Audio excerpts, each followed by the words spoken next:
PSG Fan TV, bonsoir à tous, bonsoir Vic. Bonsoir.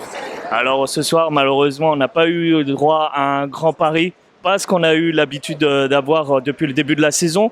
Toi, à ton avis, qu'est-ce qui a posé problème malgré qu'il soit calé entre deux matchs de Ligue des Champions, qui est important tout de même? Ouais, match très moyen de nos Parisiens ce soir. Après, comme tu as dit, c'est entre deux matchs de Ligue des Champions, il fallait s'y attendre. Surtout qu'on affronte Lyon dimanche prochain. Donc ouais, très compliqué ce soir.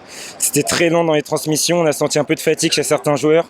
Donc voilà, c'était pas un grand match, j'ai pas assisté à mon meilleur match au Parc des Princes ce soir. Pourtant, Galtier a confirmé qu'il allait faire de la rotation. Est-ce que pour toi, il y a eu assez de rotation pour qu'on puisse être assez en forme pour essayer de vaincre, en tout cas plus largement, Brest?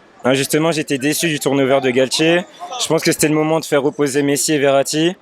Mais bon, faut faire avec. On affronte Maccabi mardi ou mercredi. Mercredi, donc voilà. Un peu déçu du turnover ce soir. Mais bon, il y aura des matchs. La Coupe du Monde arrive bientôt, donc tout le monde va jouer. On se concentre un peu plus sur l'attaque parce que clairement, on va dire que l'attaque a fait défaut ce soir. En tout cas, manque clairement de précision. Est-ce que tu vois un petit problème, comme les médias le disent, entre un Mbappé, Neymar, voire Messi? Sincèrement, je pense pas. Sur le terrain, je pense que Neymar et Mbappé parlent le même football. Après, Mbappé, je trouve, sur ce début de saison, même s'il a mis quelques buts, je trouve que c'est compliqué. Il n'est pas comme la saison dernière. Messi distribue caviar sur caviar et Mbappé, toujours, il a du mal à mettre ses buts. C'est très compliqué. Neymar continue sur sa lancée. Gros début de saison, mais effectivement, Mbappé, je trouve que c'est compliqué dans les trois, en tout cas, celui qui a le plus de mal.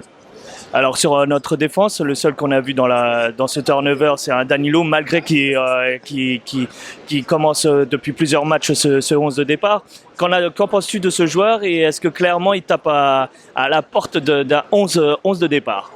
Tu vas peut-être rire, mais franchement, en ce moment, celui qui me rassure le plus en défense, c'est Danilo. Top. Parmi les trois? Ah oui, il est impeccable. Le mec, il enchaîne tous les matchs qu'il a joué dans ce début de saison. Incroyable, il est parfait dans tout ce qu'il fait. C'est un bonhomme, il est droit, voilà. Franchement, il me rassure. Contrairement à Marquinhos dans ce début de saison. Donc franchement, Danilo, faut continuer comme ça parce que là, c'est top. Alors, dernière chose, ce milieu de terrain, Vitinha, Verratti, voilà, on sait que par exemple face à la Juve, ils ont été performants. Là, ce soir, ils étaient plutôt en forme.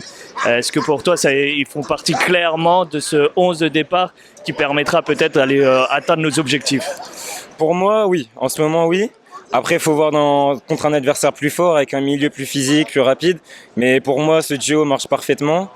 Donc, comme j'ai dit, il faudra voir dans le futur, mais là, pour moi, Verratti Vitinha, c'est excellent. Ça parle le même football, donc on verra au fil de la saison. Ça marche. Un dernier mot, Vic? Voilà. Non, pas de dernier mot. Pas de dernier mot, pas de dernier mot. Franchement, c'était un match assez moyen.